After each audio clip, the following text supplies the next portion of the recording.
용모가 빼어나고 아름다운 한 아이가 세상에 태어났습니다. 그는 아이오 가문의 요셉이라는 사람입니다. 그의 어머니는 순서상 두 번째 부인이었지만 그의 어머니는 남편의 사랑을 독차지하고 있었습니다. 그러나 그 여인의 한은 자식을 낳지 못하는 것이었습니다. 그가 세상에 나와 보니까 그가 나오기 전에 이미 3명의 어머니에게서 배다른 형제들이 10명이 먼저 아버지의 아들들이 있었습니다. 참으로 복잡한 집안이었을 것 같은 생각이 듭니다. 요셉의 어머니 라헬은 질투의 화신과 같아서 남편 이삭의 사랑을 독차지하면서도 늘 자식 때문에 모자랐습니다. 그러나 그 여인은 요셉의 또 다른 동생인 베냐민을 낳다가 세상을 떠났습니다. 아마도 그 아버지 이삭은 아내에 대한 사랑이 컸기 때문인지 그 아들 요셉을 자색옷을 입히면서 키웠습니다. 11명의 다른 자녀들과는 다르게 키웠다는 것이죠.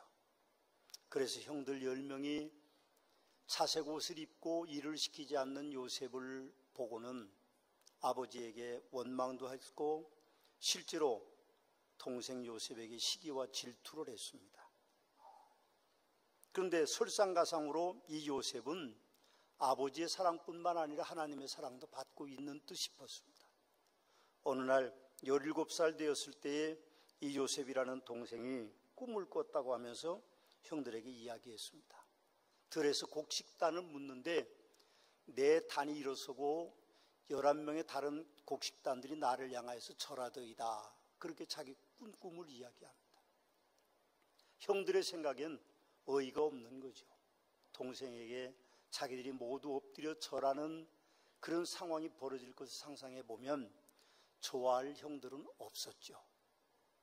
그리고 또 며칠이 지났을 때에 또 꿈을 꿨다고 이제 밥상머리에서 아침에 이야기를 하는데 해와 달과 11별이 내게 절하더이다 하는 꿈을 꿨다고 이야기합니다. 아마도 형들의 화와 시기가 창고라는 계기가 됐을 것이라고 생각합니다. 어느 날 10명의 형들이 도단에 가서 목양을 하는데 이제 아버지가 궁금하니까 요셉을 보냅니다. 신기하게도 그날따라서 요셉을 보내는데 종들을 동행하지 않고 혼자 보내는 겁니다. 요셉이 물어물어 도단을 찾아갑니다. 그리고 이제 형들을 만나죠. 형들은 요셉이 오는 광경을 보면서 꿈꾸는 자가 왔다 그렇게 이야기합니다. 되게 동생을 보면 반가워해야 되는데 시기와 질투와 분노가 있는 표현을 하는 거죠. 그러면서 동생을 잡아서 죽이기로 작정합니다.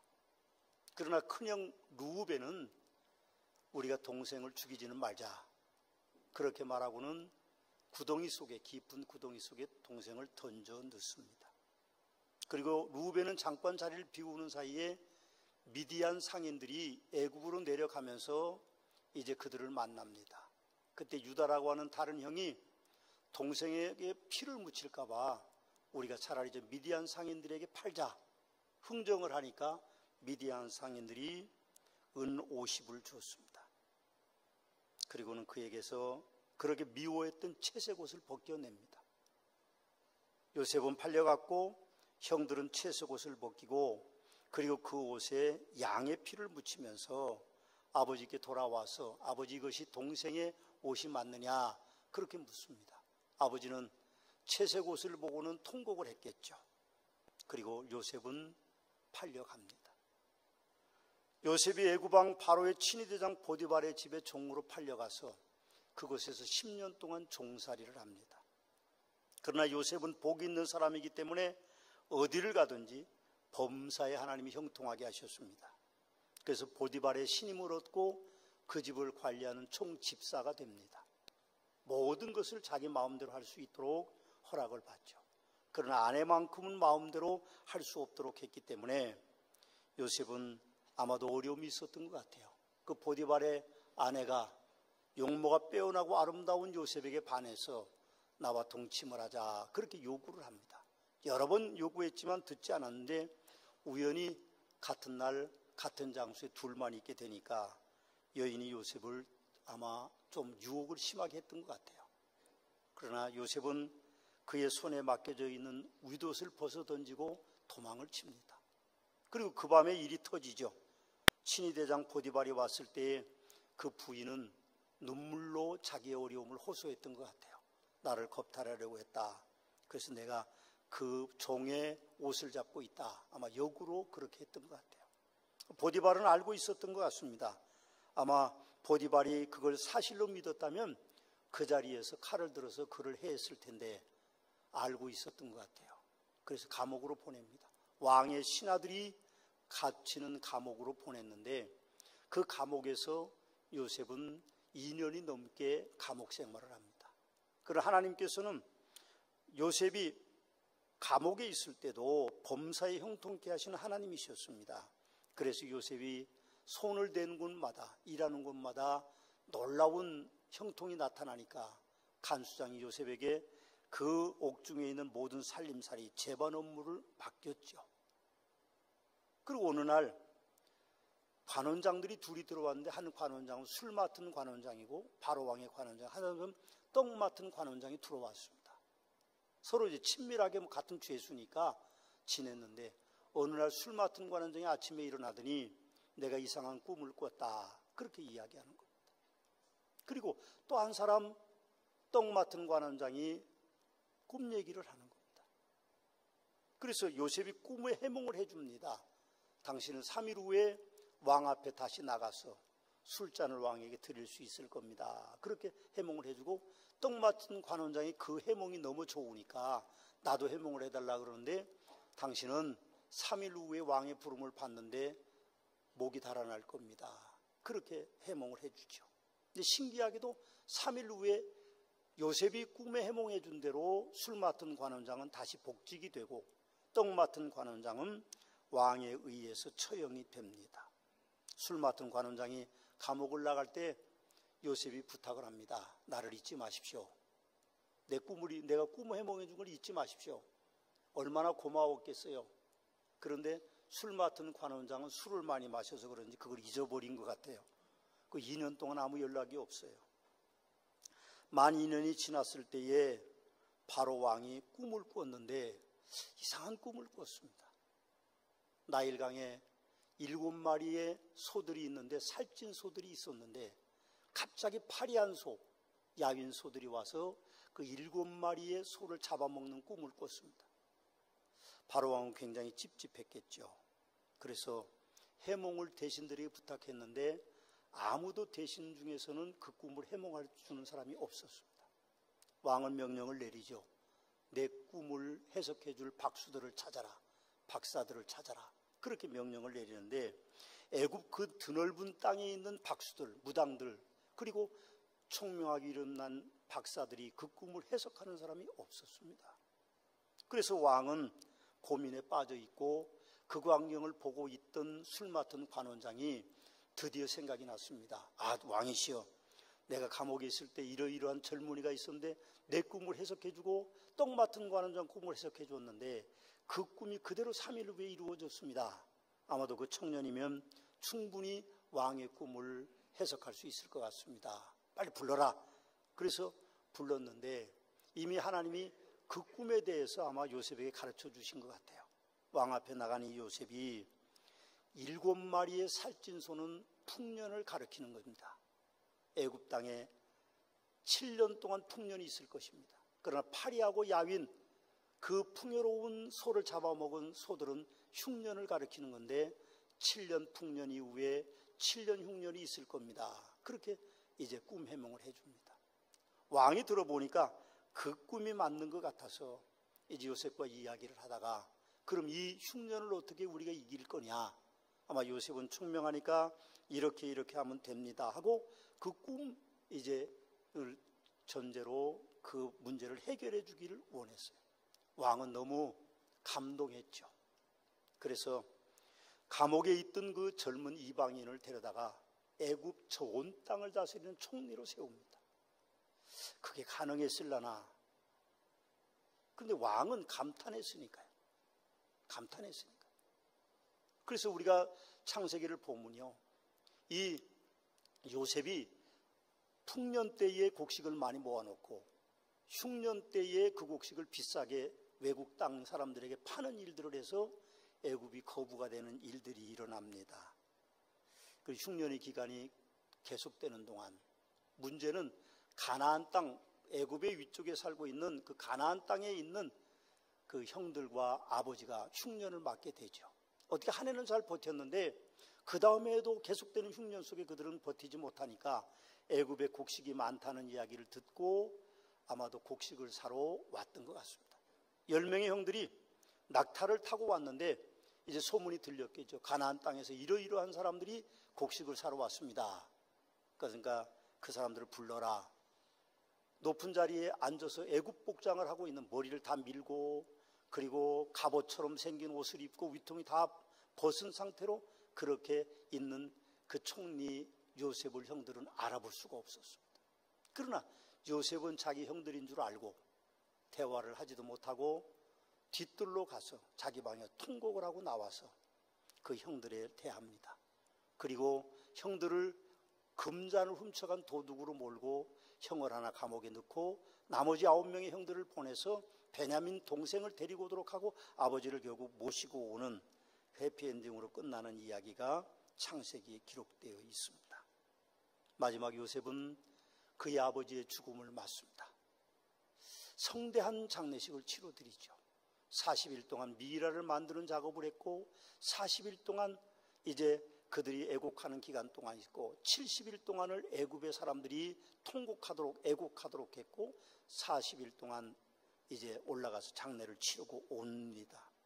그 요셉도 늙어 총리가 그만두고 마지막 운명하면서 그렇게 부탁합니다. 너희들이 우리 백성들이 다 애굽을 떠날 텐데 그때 내 흙을도 가지고 가서 가나안 땅에 묻어달라 하는 유언을 하게 되죠. 오늘 우리는 요셉의 삶을 살펴봤습니다. 그 요셉의 삶을 보면서 우리 인생을 어떻게 해야 될까 하는 이제 가르침을 우리가 배워야 할 것입니다.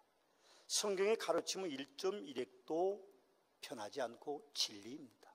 그래서 디모데후서 3장 16절 말씀은 모든 성경은 하나님의 감동으로 된 것으로서 교훈과 책망과 바르게 함과 의로 교육하기에 유익하다고 말씀했기 때문에 우리가 요셉의 생애 창세기 37장부터 50장까지 기록되어 있는 요셉의 생애를 우리가 보면서 요셉에게서 배울 건 몇 가지가 있습니다. 그 첫 번째는 우리가 부모의 중요성을 깨달아야 된다는 것입니다.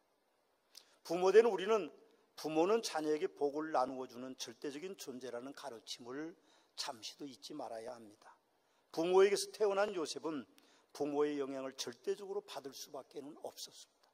제가 가끔 로비에서 우리 어린애들을 봅니다. 저는 아이들을 좋아하기 때문에 이제 꼭 아이들에게 인사를 하고 아이들에게 인사를 받으려고 하는데 요즘 애들은 당돌해서 지가 인사를 받고는 저에게 인사를 안 하는 애들이 많습니다. 근데 그 아이들이 노는 모습을 보면 아버지를 그대로 닮아요. 아버지가 뒷짐짓고 왔다 갔다 하는 거 보면 걔도 분명히 뒷짐지고 왔다 갔다 하고 아버지가 팔자걸음으로 거기서 걸으면 그 아이도 분명히 그렇게 걷습니다. 집안에서 엄마가 소리 많이 지르면 애도 로비에서 아이들한테 소리 많이 지르고 뭐 어김없이 그렇습니다. 제가 왜 저래 그렇게 하지 마십시오. 걔는 지 아빠 닮고 지 엄마 닮아서인데 혹시 이게 중간에 좀 엄마도 닮고 아빠도 닮으면 이게 서로 오해가 돼서 쟤는 나쁜 거는 나 안 닮았고 좋은 것만 나 닮았고 그렇게 해서 부부가 서로 쟤는 나 안 닮았다고 그렇게 합니다. 그러나 부모에게서 태어난 자식들은 어쩔 수 없이 부모를 닮도록 되어 있습니다. 자식이 아름답게 보이고 용모가 빼어나면 분명히 부모들이 용모가 빼어나고 아름다운 겁니다. 뭐 어쩔 수 없는 거죠. 우리가 중요하게 생각하는 건요, 그 아이들이 성장해서 성년이 됐을 때도 부모의 영향을 받는다는 것을 잊어서는 안 됩니다. 명절 때 자식들이 왔죠? 부모된 분들이 자식들을 바라다 보면서 아, 쟤네들이 다 컸구나. 이제 쟤네들은 품 안의 자식이 아니고 다 떠나 있는 자식이고 독립을 다 했다고 하더라도 부모는 부모로서의 모습을 보여주어야만이 그 자식들에게 좋은 영향을 미치게 되어 있습니다. 혹시 재산을 하나도 안 물려줬더라도 혹시 잘 가르치지 못했더라도 부모는 마지막 천국에 가는 순간까지 자식에게 영향을 미친다고 하는 사실을 조금 더 의심해서는 안 됩니다. 그래서 부모는 끝까지 죽는 순간까지 부모로서의 모습을 지켜야 돼요. 마지막 죽으면서도 마지막 유언이 돈이 어디 있고 뭐 그런 얘기 하지 마시고 너희들이 신앙생활 잘해서 천국에서 만나자, 그렇게 하는 것이 우리 그리스도인들의 모습이라고 생각합니다. 여러분 보십시오. 어머니 외에 다른 어머니가 계시고 배다른 형제가 10명이나 형들이 있어도 사실은 이 요셉은 아버지 야곱을 닮은 사람이었습니다. 아버지 야곱이 사랑하는 아내 라헬에게서 얻은 아들이라서인지 사회의 풍습이라고 보기 어려운 두 번째 부인에게서 얻은 장손도 아닌 이 아이를 사랑하는 그 사랑이 고스란히 그 아이에게 전달된 거죠. 물론 다른 자식들에게는 시기와 질투의 대상이 됐지만 부모의 문제는 거기서부터 시작되는 것입니다. 우리가 가끔 부모로서 어떤 때는요, 자식들을 편애할 때가 있어요. 되게 부모들은 그런 이야기 합니다. 야, 10손가락 내놓고 깨물어서 안 아픈 손가락이 어딨냐? 안 깨물어봐도 알죠. 새끼손가락 다 아프고 여기까지 오는 거 다 아프면 10손가락이 다 아프다, 그렇게 이야기하지만 솔직히 부모는 자식들에 대한 편애가 있습니다. 하나 아니면 둘이면 편애가 별로 없을 수 있지만 한 7명쯤 5명쯤 키우는 자식들은요, 자식들도 편애하게 돼 있어요. 그럼 편애하지 마십시오. 아들, 딸 편애해서는 안 됩니다. 근데 아직도 제가 보면 아들, 딸 편애하는 그런 부모들이 있어요. 표가 나게. 어떻게 하시려고 그러는지 모르겠어요. 늙어서 대우를 어떻게 받으려고, 그 원망을 어떻게 들으려고 그러는지 모르겠지만 상속하는 문제도 아들, 딸 편애해서는 안 됩니다. 지금 법적으로 아내가 1.5고 나머지는 다 자식들이 1,1이기 때문에 아들, 딸 편애해서는 안 돼요. 근데 부모들은 자식들을 편애해서, 사실은 요셉의 10형제들이 요셉을 미워하는 요인이 어디에 있습니까? 편애에 있죠. 어떤 경우에도 자식을 편애하는 부모가 돼서는 안 됩니다. 편애의 결과는 나쁜 결과를 낳을 수밖에 없는 거죠. 우리가 또 부모를 소중하게 여길 줄 알아야 됩니다. 요셉은 부모를 애굽으로 모시고 왔습니다. 아직도 흉년이 남아있어서죠. 요셉의 효도는 창세기 50장에 가서 보면 1절 이하에 고스란히 담겨 있습니다. 거기 말씀해 보면 그렇게 되어 있습니다. 요셉이 그의 아버지 얼굴에 굽부려 울며 입맞추고 그 수종드는 의원에게 명하여 아버지의 몸을 향으로 처리하게 하며 의원이 이스라엘에게 그대로 하되 40일이 걸렸으니, 미라를 만드는 작업을 하는데 40일이 걸렸습니다.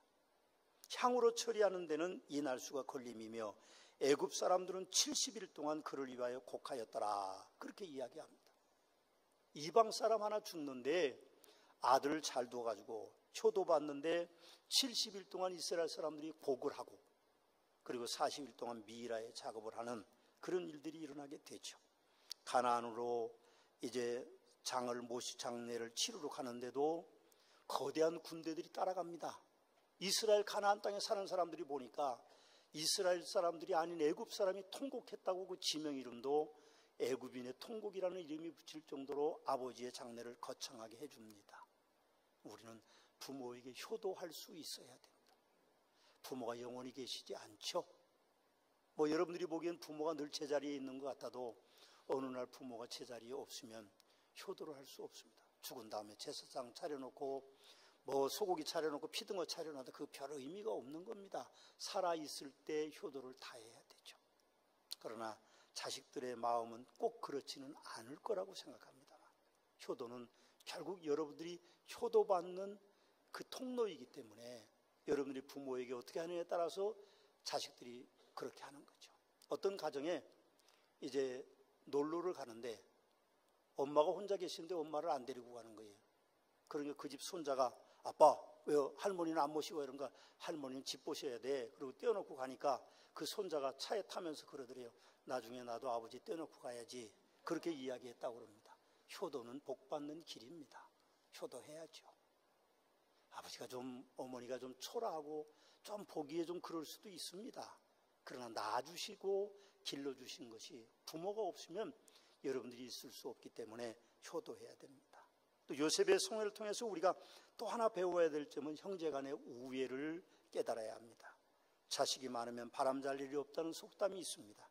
속담은 아니지만 사회적인 풍토로 보아서 아내가 많으면 태풍이 멈출 날이 아마 없을 겁니다. 그런 가정에서 자란 10명의 형들은 형제 우애를 몰랐죠. 차별대우 받으니까 당연히 미워하고 더욱 미워하고 시기하는 것이 당연했는지도 모릅니다. 결국 형들은 동생을 사지로 몰았습니다.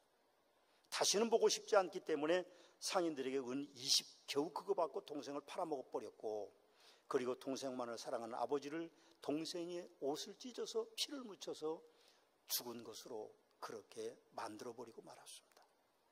그리고 동생만을 사랑하는 아버지를 이제 아마 원망하고 살았겠죠. 그 후 13년이 지난 이후에 형들은 동생을 만납니다. 근데 신기하게도 동생을 몰라보죠. 물론 복장이 다르죠. 복장이 다릅니다. 애굽 사람하고 이스라엘 사람들은 달라요. 애굽 사람들은 머리를 다 밀고, 그리고 끈으로 상체를 대충 묶고, 그리고 아랫도리는 군인 복장을 하고, 그러니까 알 길이 없죠. 더구나 애굽 말씨를 쓰니까 몰라봤을 것이다, 그렇게 생각합니다만 저는 그렇게 생각하지 않습니다. 어떻게 형제를 몰라봅니까? 13년이 지나도. 여의도 광장에서 그렇게 40년, 50년이 넘은 기간 동안 못 보던 형들, 자매들, 동생들, 어머님, 아버지를 보는 그 순간 그들은 부둥켜 안고 웁니다. 전화로만 목소리만 들어도 그 기억을 잊어버리지 않는데, 겨우 13년이 지났는데 동생을 몰라본다는 것은 13년 동안 동생을 까마득하게 잊어버리고 사는 형들의 모습일 겁니다. 동생은 기억했죠. 10명의 형을 보면서 몰래 들어가서 통곡하고 나와서 그렇게 형들을 맞습니다. 꾸멘들이 잊으리오 했다면 감히 얼굴을 안 쳐다보고 목소리만 들어도 애굽 말이라도 동생을 기억했을 텐데 말입니다. 그들에게는 형제의 우애가 없었죠. 그러나 동생 요셉은 형들과는 다르게 형제 간의 우애를 안고 있었습니다. 물론 요셉도 종으로 팔려가서 힘들게 사는 처음에는 형들을 원망했겠죠. 그리고 13년을 지났으니까요. 그러나 그는 형들을 잊어본 적이 없을 것입니다. 아마 제가 생각엔 그런 생각이 듭니다. 자신을 죽이려는 9명의 형들보다는 루벤이라고는 장형이 그를 죽이지 않도록 한 것을 기억했을 것이고, 그리고 구덩이에서 형이 없을 때 죽이려고 했던 그런 일들을 이제 행하지 않도록 유다라고 하는 형이 자기를 은 20에 팔아먹도록 하는 것들을 그는 아마 기억하고 있었던 것입니다. 여러분, 우리가 형제 간의 우애가 있어야 됩니다. 나쁜 추억만 있는 건 아니잖아요. 형제 간에 살면서 좋은 추억들이 많습니다. 우리 형제는 5인데 어렸을 때 좀 먹을 게 풍족하지는 않았습니다. 우리 손주들은 뭐 부자라고 말하는데 꼭 그런 것 같지는 않고, 어쨌든 먹는 게 늘 5명의 형제들 간의 어떤 전쟁터와 같았습니다. 그래서 점심 때도 저녁 때도 많은 음식이 없고 맛있는 음식이 없기 때문에 어려움이 많았죠. 그러나 좋은 추억들도 형제지간에는 많습니다. 근데 우리는 성장해 가면서 참 인간은 나쁩니다. 좋은 추억은 기억하지 않고 나쁜 추억만을 기억하는 인간의 본성이 있어요. 부부싸움 할 때 보십시오. 잘해줬던 건 하나도 안 나오고 안 해줬던 것만 나와요. 김동호 목사님이 은퇴하고 오니까 그 사모님이 결혼합시다 깜짝 놀랐다잖아요. 아니, 내가 레스토랑도 데리고 가고 뭐도 하고 막 여행도 하고 그러는데 왜 그러냐 그러니까 부인은 안 좋은 추억만을 가지고 있으니까 이제 그만 살자. 법적으로는 못 헤어지더라도 따로따로 삽시다. 그래, 집이 2개면 안 됩니다. 집이 하나여야 갈 데도 없고 올 데도 없으니까 각 방 쓰더라도 같은 방에 사는데 부자로 살으니까 집이 여러 채 있으니까 뭐 따로 살자, 그렇게 이야기했다고 그래요. 그럼 생각해보면 인간은 누구나 자기중심적인 사고를 가지고 있지만 우리 믿는 사람들은 좀 생각을 달리 해야만 됩니다. 요셉이 그랬죠. 형들과는 다르게 형제의 우애를 가지고 그 형들의 자손들까지 내가 잘 키우겠다고 약속합니다. 하나님을 믿는 우리 성도들은 형제의 우애를 소중하게 여길 줄 알아야 합니다. 명절에만 만나는 형제자매가 돼서는 안 되죠. 그래서 형제자매 우애를 유지하는 가장 좋은 방법은 온 가문이 한 교회를 섬기는 겁니다. 매주일 만나고 예배 시간 만나고 일마다 때마다 만나면 이웃사촌보다 더 좋은 게 형제입니다. 근데 대부분 그렇지 않는 것이 현실이기 때문에 어려움이 있습니다. 그래서 자식들도 멀리 보내지 말고 조금 직업이 시원찮더라도 같은 대전 시내에 살고, 그리고 자주 교회에서 예배드릴 때 만나고 또 후손들도 예배드릴 때 만나면 얼마나 좋겠어요. 제가 아이들 사진을 한 번도 안 찍었는데 우리 손주 애들이 와서 율동할 때 사진 찍었더니 목사님도 핸드폰 들고 설치시네요. 누가 그러길래 아이고 내 자식이니까 내가 설치지요. 내가 웃으면서 그랬어요. 나도 모르게 설쳤어요. 그래서 이게 참 묘한 겁니다. 여러분, 같은 교회에 한 가문이 섬기는 것은 행복한 겁니다. 그래서 여러분의 자식들이 같은 교회에서 같은 신앙생활하면 뭐 우애라고 하는 거 따질 필요 없죠. 사랑이 싹 트는 거죠. 그럼 요셉의 전생을 통해 우리가 또 하나 배워야 될 것은 인생은 꿈, 비전을 가져야 된다는 겁니다. 요셉의 꿈 이야기를 얼마나 많이 했으면 형들이 미워해서 그를 죽이려고 했고 팔아먹었겠습니까? 사람이 살면서 당하는 환난과 고생은 누구에게나 피할 수 없이 오는 겁니다. 어쩔 수 없이 오죠. 그런데 그 고난이 큰 것 같이 느껴져 그 환난 속에서 우리가 정말 애통하고 억울하고 슬프고 인생을 그만둘 것 같은 느낌이 들 때도 있지만 세월이 지나놓고 보면 우리가 더 단단해지는 것입니다. 여러분, 고난의 보자기에 쌓인 축복이 있습니다. 명절에 성도님들이 많이 저에게 선물을 주셨어요. 근데 금년 선물은 유달히 노란 보자기에 쌓인 걸 많이 주셨어요. 그 옛날 보자기는 좀 튼튼하지 않아서 배, 사과, 메론 그런 게 보이는데 요즘 보자기는 품질이 좋아서 속에 뭐가 써있는지 몰라요. 풀러보지 않으면 이게 배인지 사과인지 포도인지 그런 걸 모릅니다. 여러분, 고난의 보자기에 쌓여있는 축복도 열지 않으면 그 속에 있는 게 몰라요. 그래서 우리가 고난을 당해도 그 고난 보자기 안에 쌓여있는 축복은 때가 돼서 열릴 때 우리가 아는 겁니다. 아, 그래서 하나님이 이렇게 나에게 어려움을 주셨구나, 그런 생각이 듭니다. 우리가 고난당하지 않고는 절대로 인생의 성공이라는 것이 없습니다. 요셉이 그냥 채색 옷만 입고 살았다면 어떻게 요셉이 애굽의 총리와 같은 위대한 사람이 될 수 있겠습니까? 형들에게 배신당하고 10년 동안 보디발의 집에서 종노릇하고 집사노릇하고 3년 동안 감옥에서 그 험한 사람들을 다루는 방법들을 배우는 그 고난이 있었기 때문에 30살이 됐을 때 애굽의 총리가 되고 충분히 그 큰 나라를 운영해 나갈 수 있는 능력이 그에게 있었던 거죠. 채색 옷만 입고 그가 그렇게 그냥 총리가 됐다면 아마 훌륭한 총리가 될 수는 없었을 것입니다. 여러분, 우리는 비전을 안고 꿈을 안고 고난과 환난을 통과하는 성도들이 되어야만 됩니다. 그래서 아이여 가문의 요셉과 같은 그 혈통을 이어가는 축복이 여러분들 가문 외에도 여러분 외에도 함께 계시기를 주님의 이름으로 축원합니다. 또 하나는 우리는 요셉을 통해서 애국애족을 배워야 합니다. 히브리서자는 요셉을 소개하면서 믿음으로 요셉은 임종시에 이스라엘 자손들이 떠날 것을 말하고 자기 뼈를 위하여 명하였다, 그렇게 이야기합니다. 여러분, 대한민국의 근대 역사를 보면 기독교인들이 애국애족의 삶을 살았습니다. 사실은 기독교인들을 빼놓고는 우리나라의 근대의 역사를 말하기는 어렵습니다. 독립선언문을 발표한 33인 가운데도 기독교인들이 16명이나 됐습니다. 6.25 전쟁 때 순교자가 많았고 이민족의 위대한 지도자들이 기독교인들이 많았습니다. 성도라면 당연히 나라를 사랑해야 됩니다. 저는 우리 대한민국을 사랑합니다. 요즘 조국 법무부 장관 임명으로 국론이 분열된 중에도 우리는 나라를 사랑하는 그 마음을 잊지 말아야 돼요. 이게 나라냐? 차라리 나라를 떠나겠다, 그렇게 해서는 우리는 안 되는 겁니다. 우리에겐 대한민국이 우리나라입니다. 이 나라를 사랑해야 되죠. 사실은 법무부 장관이 나라를 대표할 수 없는 것입니다. 성도는 우리가 문재인 대통령께서 이 나라를 잘 다스리는 위정자가 되도록 매일매일 끊임없이 기도해 드려야만 됩니다. 다음 주에 우리 문재인 대통령이 미국을 방문하셔서 한미 간의 안보 갈등과 오해를 풀고 유엔 총회 연설을 통해서 대한민국 위상을 높이는 그런 일들이 있어야 됩니다. 자막 뉴스에 보니까 유엔 총회에서 미국과 북한과의 불일치가 15%고 미국과 남한과의 불일치가 49%라고 합니다. 우리나라 안보가 사실은 아직까지도 미국에게 달려있다는 것을 우리는 잠시도 잊어서는 안 될 것입니다. 이번에 대통령이 가셔서 트럼프 대통령과 좀 잘 이야기하시고 대담하셔서 좋은 결과가 있었으면 좋겠다, 그런 생각을 합니다. 우리는 할 수 있는 일이 있다면 나라를 위해서 기도하는 것이고, 대통령을 위해서 우리가 기도해드려서 그분이 나라를 잘 이끌어갈 수 있도록 그렇게 기도하는 일밖에는 우리에게는 없습니다.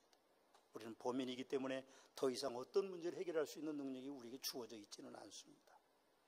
요셉의 생애를 통해서 우리는 또 하나 본향을 찾는 진정한 신앙인이 되어야만 됩니다. 창세기 50장 25절에 보면 이렇게 되어 있습니다. 요셉이 또 이스라엘 자손에게 맹세시켜 이르기를 하나님이 반드시 당신들을 돌보시리니 당신들은 여기서 내 해골을 메고 올라가겠다고 하라, 그렇게 이야기합니다. 요셉에게 총리라는 찬란한 영광을 가져줬던 애굽은 그의 삶의 영광의 무대였지만 애굽은 그의 본향이 아닙니다. 그래서 그는 그의 본향인 가나안으로 자기 해골을 가지고 가도록 부탁합니다. 그가 총리였기 때문에 총리로 세상을 떠나서 그의 시신이 가나안으로 갈 수는 없었을 것입니다. 그러나 그 백성들이 애굽을 탈출할 때는 분명히 애굽의 해골을 가지고 숨겨서 가나안으로 갔다고 성경은 그렇게 이야기하고 있습니다. 사랑하는 성도 여러분, 성도된 우리의 본향은 이 땅이 아닙니다. 천국입니다. 이 땅이 영원히 살 것처럼 착각하시고 자기중심적으로 사지 마시고 형제의 우애를 지키지 못하고 부모를 거역하며 살지 마시고 돈만을 위해서 살아서는 안 됩니다. 우리의 본향은 이곳이 아닙니다. 언젠가 이곳을 떠나면 우리가 천국에서 눈 떠서 하나님의 영광의 그 나라에서 주님과 함께 천사들과 함께 주님을 찬양하는 복된 성도로 사시기를 주님의 이름으로 축원합니다. 기도하시겠습니다. 이제는 우리 주 예수 그리스도의 은혜와 아버지 하나님의 극진하신 사랑하심과 성령님의 감화와 감동 역사하심의 은총이 애굽의 일생을 우리가 살펴보면서 요셉의 일생을 살펴보면서 요셉처럼 살기 원하는 성도들을 위해 승리와 축복의 하나님으로 함께 계시옵기를 축원하옵나이다. 아멘.